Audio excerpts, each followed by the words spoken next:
Okay, so hello everyone. I am back with a new video. In this video, we are going to learn about resultant force and method of resolution. मतलब इस video में हम resultant force और method of resolution के बारे में जानेंगे. इसके पिछले वीडियो में हम जाने थे कि मतलब फोर्स क्या होता है, types of force, total force system के बारे में जाने थे. और ये दोनों ही इंजीनियरिंग मैकेनिक्स के अंडर में आता है. तो अगर आपको आपने वो पिछले वाला वीडियो नहीं देखा है फोर्स के बारे में, फोर्स सिस्टम के बारे में, तो मैं ये इस प्लेलिस्ट का लिंक दे दूंगा डिस्क्रिप्शन में. आप वहाँ से इसे देख सकते हैं.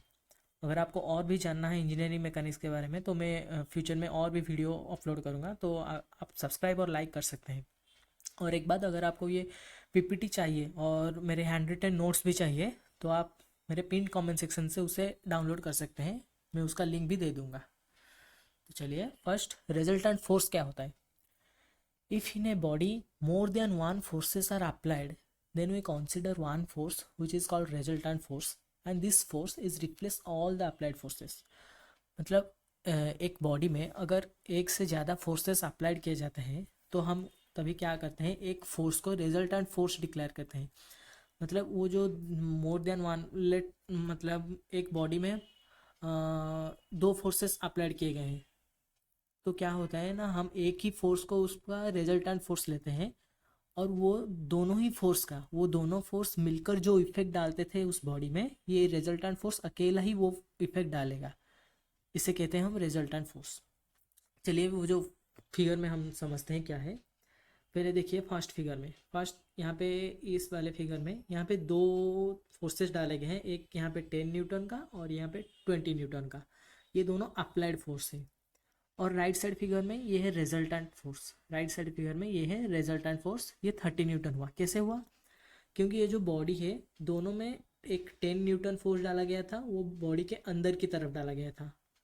और वही 20 न्यूटन फोर्स डाला गया था, बॉडी के बाहर की तरफ डाला गया था. मतलब दोनों का डायरेक्शन सेम ही है. राइट साइड को, दोनों का डायरेक्शन राइट साइड को है. तो इसीलिए हम दोनों को ऐड कर देते हैं और हो जाता है 30 न्यूटन. ये 30 न्यूटन हो जाता है, जो कि है रिजल्टेंट फोर्स. ओके, समझ गए होंगे आप. मतलब क्या क्या रहता है, अगर दोनों फोर्स बॉडी के आउटसाइड मतलब जाते हैं, दोनों राइट साइड को ही जाते हैं, तो उसमें हम ऐड करते हैं दोनों को. दोनों ही फोर्स अगर राइट से जा रहे हैं तो ऐड करेंगे, और दोनों फोर्स अगर लेफ्ट साइड जा रहे हैं तो अभी ऐड करेंगे. ओके. मतलब डायरेक्शन दिखा जाता है. अगर डायरेक्शन सेम है तो ऐड करेंगे, अगर डायरेक्शन अलग है, अगर एक राइट साइड को अगर लेफ्ट साइड को, तो तब हमें उसे सब्ट्रैक्ट करेंगे, सॉरी माइनस करेंगे. ओके. तो नीचे वाले फिगर में भी देख सकते हैं कि यहाँ पे इस बॉडी में दो फोर्स अप्लाइड किए हैं, एक 40 न्यूटन का और एक 20 न्यूटन का. तो इसका रिजल्टेंट कैसे आएगा? एक मतलब समझिए, एक बॉडी को आप अपने तरफ खींच रहे हैं और आपका दोस्त दूसरी तरफ खींच रहा है. तो दोनों में जिसका पावर ज़्यादा होगा तो बॉडी उसकी तरफ ही मूव करेगा ना. तो यहीं पे भी जैसे 20 न्यूटन है, 40 न्यूटन है, तो 40 से 20 गया, 20 बचा. तो बॉडी आप 20 आपकी तरफ मूव करेगा. यहाँ पे जैसे देखिए, यहाँ पे बॉडी मूव कर रहा है. यहाँ पे एक लेफ्ट साइड में था डायरेक्शन और एक राइट साइड में था. लेफ्ट और राइट दोनों था, दोनों में जिसका अमाउंट ज़्यादा था तो बॉडी उसी तरफ मूव किया. तो इसीलिए बॉडी यहाँ पे जो फोर्स है, रिजल्टेंट फोर्स, वो आउटसाइड हो गया. I hope you understand. और बहुत ईजी है ये टॉपिक. चलिए इसे देखते हैं. What are the resultant forces for each of the situation below. बहुत ईजी है, बस डायरेक्शन को देख के माइनस और प्लस करना है. देखिए पहले फिगर में जो इस बॉडी में, यहाँ पे पहले एक नीचे की तरफ 4 न्यूटन है और ऊपर की तरफ 4 न्यूटन है. अगर ये दोनों को क्या, दोनों क्या मैग्नीट्यूड सेम है और डायरेक्शन ऑपोजिट है तो कैंसिल आउट हो जाएगा. तो यहाँ पे हो गया मतलब वर्टिकली, ये वर्टिकली का फोर्स कितना हो गया ना, जीरो हो गया. वर्टिकली का फोर्स जीरो हो गया. ओके. फिर हॉरिजेंटली देखते हैं. हॉरिजेंटली क्या है, यहाँ पे 3 न्यूटन है, 4 न्यूटन है, और दोनों की दोनों मतलब अपोजिट डायरेक्शन में है. एक अंदर की तरफ, मतलब दोनों अंदर की तरफ आ रहे हैं, मतलब अपोजिट डायरेक्शन में है.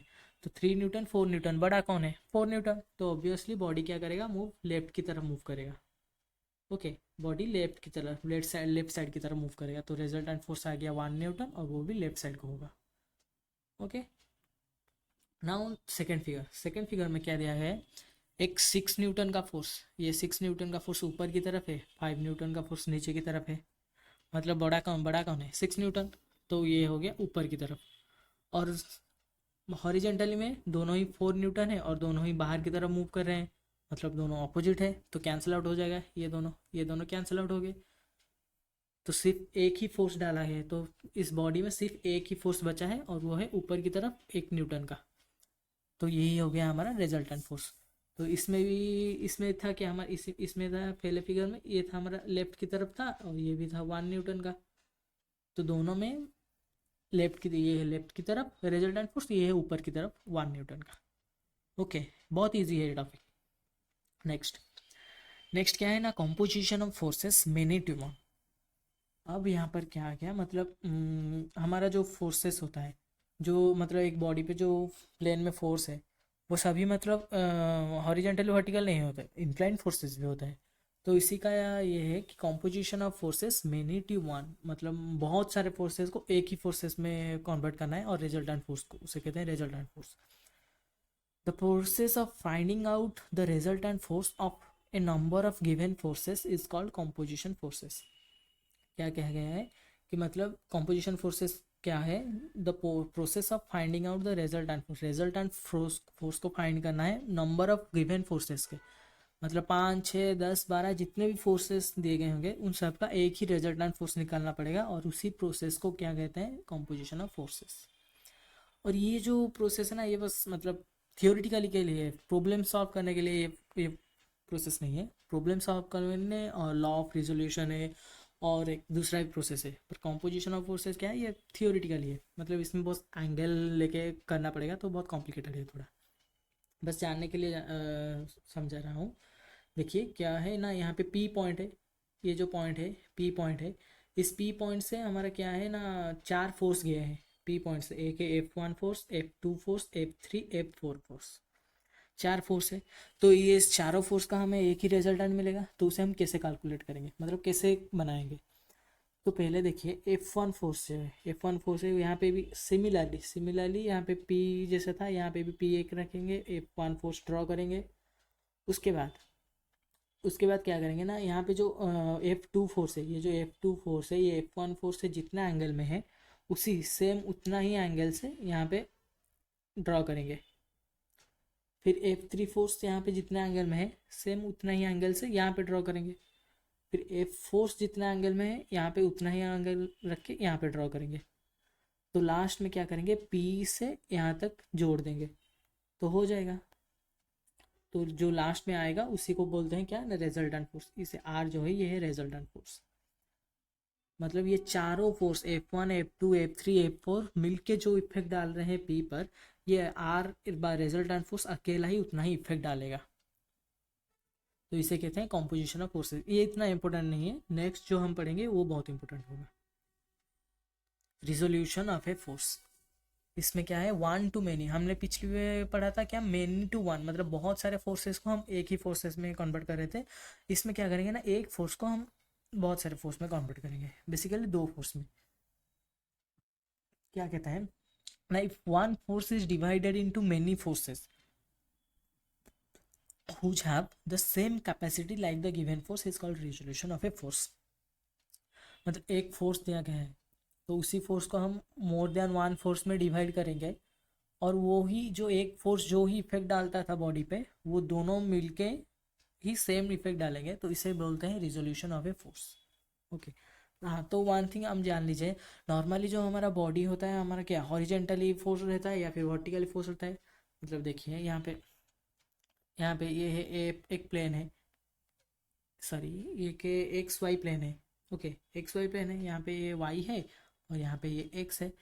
हमने कैसे मतलब को प्लान हमने क्या पढ़ा था, आइदर फोर्सेस क्या ऊपर एक ही प्लेन में ऐसे रहता है या फिर ऐसे रहता है, मतलब हर बार के पर ऐसे नहीं रहता, कभी कभी हमारा इंक्लाइन फोर्स रहता है। मतलब जो प्रॉब्लम आता है उसमें नॉर्मली हमारा इंक्लाइन फोर्स रहता है। इंक्लाइन फोर्स मतलब क्या, मतलब एक एंगल में रहेगा, ये एक एंगल में है, ये भी एक एंगल में रहेगा, मतलब ये एक्स एक्सिस या फिर वाई एक्सिस से एक एंगल में रहेगा। तो उसी को हम सॉल्व करेंगे, उस वही टाइप का प्रॉब्लम नॉर्मली आता है। ओके, तो फिर जानिए क्या है, मतलब देखिए ये एक्स वाई प्लेन में ये नॉर्मली समझिए ये एक फोर्स है एफ का। ओके, और यहाँ पे एक एंगल दिया गया है थीटा, एक थीटा एंगल है। तो फिर अब क्या होगा, मतलब एफ को हम क्या डिवाइड करेंगे 2 फोर्स में, एक होगा F cos theta, F sine theta. पर वो कैसे होगा, एक बात मतलब अच्छे से जान लीजिए, जो फोर्स का जो आप एंगल दिया होगा किसी भी एक्सिस से, मतलब यहाँ पे क्या एक्स एक्सिस से थीटा एंगल दिया गया है फोर्स का, तो वो क्या होगा ना, एफ एक्स कॉस थीटा हो जाएगा। ओके, मतलब यहाँ पे ये जो एफ है ये डिवाइड होके दो फोर्स में कन्वर्ट हो जाएगा।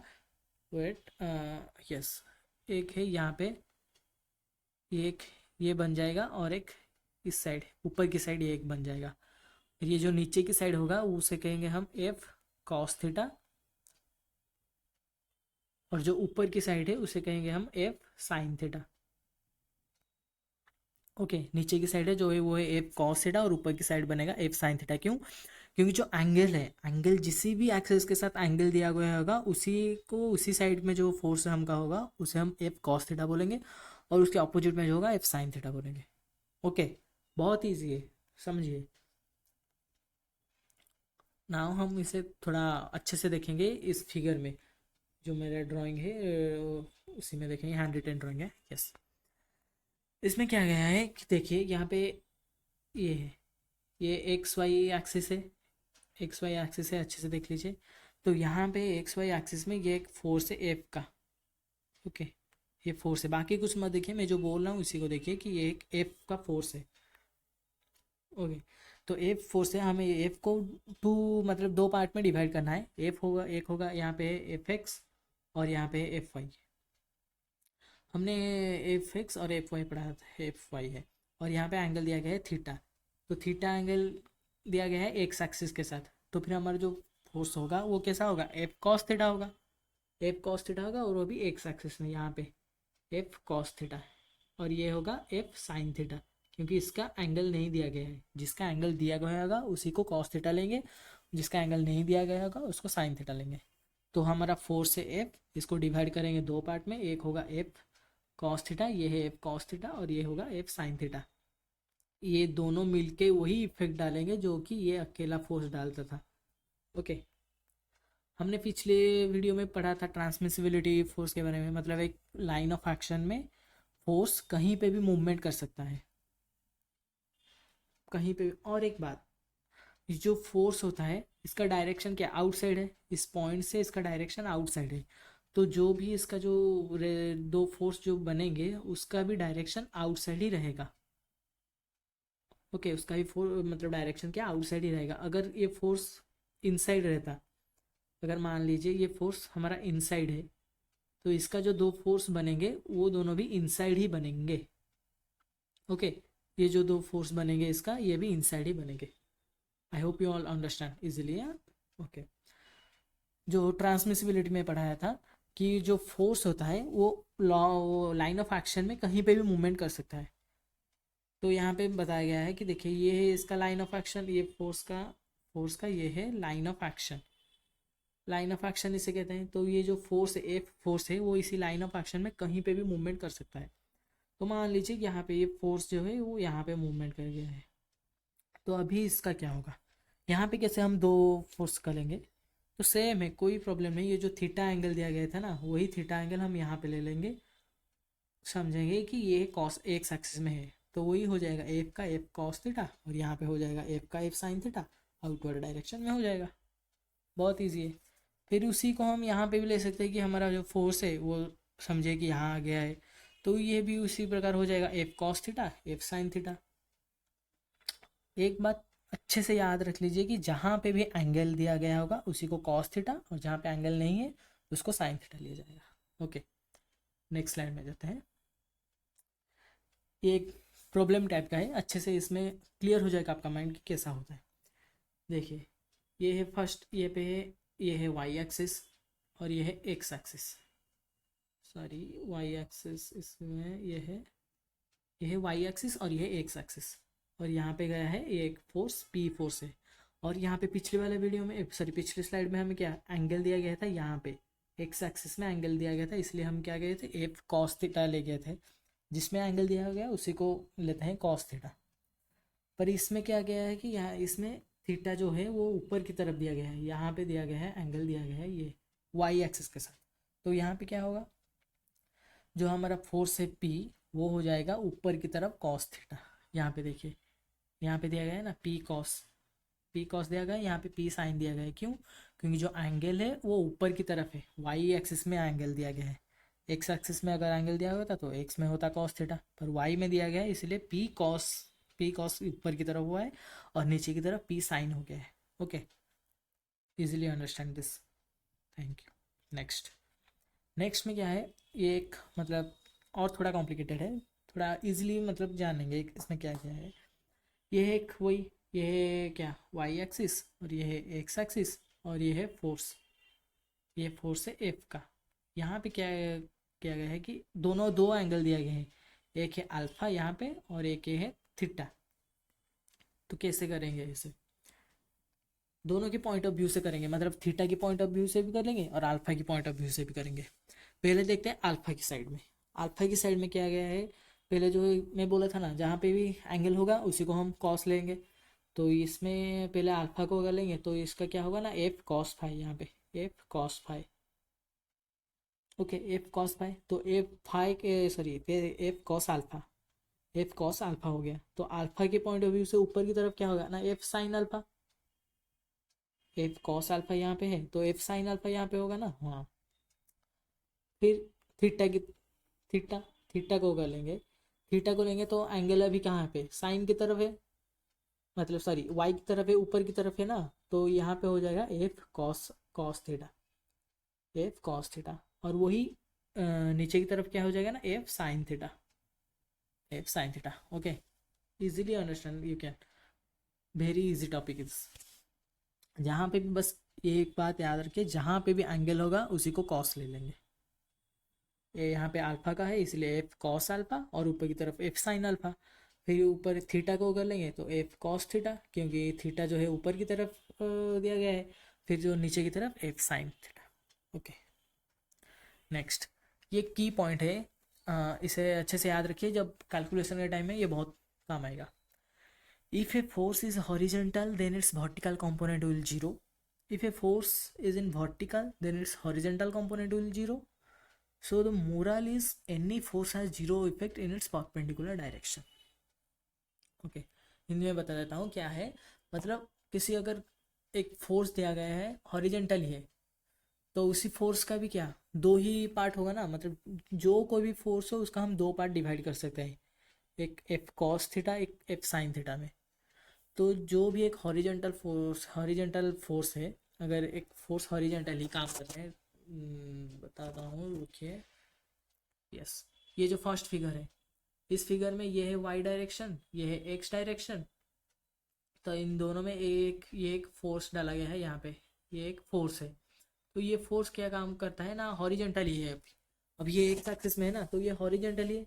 तो इसका भी क्या होगा ना, दो ही पार्ट हो जाएगा, एक ऊपर की तरफ और एक मतलब वर्टिकली, एक हॉरिजेंटली, दो पार्ट होगा। तो मान मान लीजिए ये एफ है, ये फोर्स है एफ, तो इसका दो पार्ट क्या होगा, एक एफ कॉस थीटा, एक एफ साइन थीटा। तो कॉस थीटा जो है वो थीटा कितने का है, मतलब हम थीटा थीटा एंगल जो बोले थे ना, वो क्या था, एक्स एक्सिस से एफ का जो एंगल था उसी को हम थीटा बोलते थे, जो फोर्स का एंगल एक्सिस से था। तो यहाँ पे थीटा कितना है, जीरो है। जीरो है ना, मतलब यहाँ पे जो ये फोर्स है वो एक्सिस के ऊपर ही है, मूव कर रहा है, तो एंगल जीरो ही हुआ ना। तो जो जीरो हुआ तो वो क्या हुआ, एफ कॉस जीरो होगा, एफ कॉस जीरो होगा ना, ये साइड होगा F cos zero, F cos zero, और ऊपर की साइड जो होगा वो होगा F sine zero, sorry F sine zero. ये होगा कॉस जीरो, ये होगा साइन जीरो। तो साइन जीरो की वैल्यू क्या होता है, जीरो होता है, पर कॉस जीरो की वैल्यू क्या होता है, वन होता है। तो F sine zero zero zero हो गया है, तो जीरो का वैल्यू तो जीरो ही है, तो इसलिए हम साइन जीरो नहीं लेंगे, मतलब साइन के वैल्यू को ऊपर की तरफ जो वैल्यू होगा उसे हम नहीं लेंगे। वैसे ही क्या होता है ना, एक फोर्स इज वर्टिकल, यहाँ पे देखिए, यहाँ पे ये जो फोर्स है ये वर्टिकल है, तो इसी का अभी भी दो ही कंपोनेंट आएगा ना, एक आएगा हॉरिजेंटली आएगा और एक वर्टिकली आएगा। तो इसे अगर फोर्स एफ कर लेंगे तो ये हो गया क्या, एफ कॉस थीटा, और ये हो जाएगा एफ साइन थीटा। क्योंकि एंगल जो है वो इसी वाई एक्सिस के साथ दिया गया है और वाई एक्सिस के साथ इसका एंगल जीरो है, तो F cos zero F sine zero, F cos zero तो 1 है, साइन जीरो तो 0 है, तो इसलिए इसका हॉरिजेंटल कंपोनेंट को हम कैंसिल आउट कर देंगे, मतलब नहीं लिया जाएगा। तो इसीलिए ये बोला गया है कि moral is any force has zero effect in its perpendicular direction. कोई भी फोर्स है उसका परपेंडिकुलर डायरेक्शन में जीरो इफेक्ट आएगा। ओके, बहुत इजी टॉपिक है, आई होप यू अंडरस्टैंड। अगर आपको इसका पीपीटी और हैंड रिटन नोट्स चाहिए तो आप पिन कमेंट सेक्शन से इसे डाउनलोड कर सकते हैं। आप सब्सक्राइब कर लीजिए। मैं नेक्स्ट वीडियो में लॉ ऑफ रिजोल्यूशन और टाइप्स ऑफ मतलब रिजल्टेंट फोर्स निकालने के मेथड्स सबके बारे में बताऊंगा। तो thank you and good bye.